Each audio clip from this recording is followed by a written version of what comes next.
Hi, in this video I will show you two ways to enable grid view and some useful window settings. Let's start with the graph page. Default view doesn't show the grid lines. The first method is only available for Nspire CX 2. Let's press menu, then settings, and here you can control the grid settings. I'll select line grid, press OK. Please note that it is permanent until you disable it. Even if we close this document and create a new one, the grid lines will be visible. The second method is menu, view, and sixth option is grid. From here, you can enable grid line or you can disable it.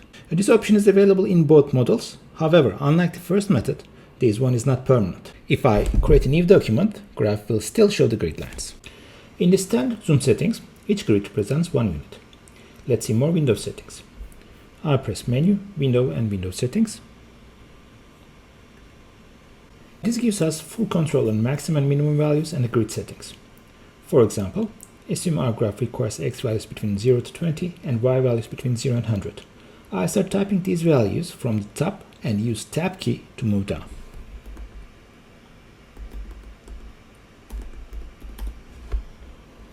Remember, tab key makes you move between the boxes and shift tab works backwards. As you see, in this graph, grid lines are not very helpful to estimate values. Let's change the values.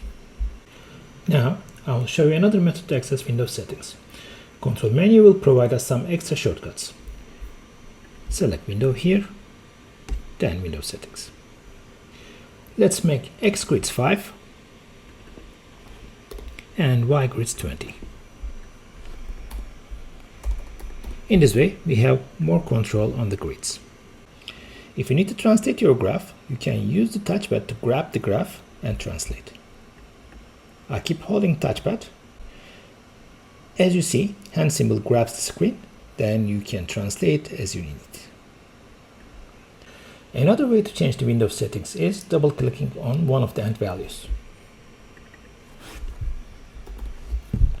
If you need to make a change on only one of them, you can press enter.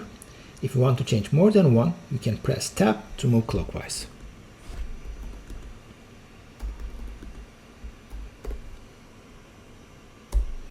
And the last tool that I use very often is resetting the window settings.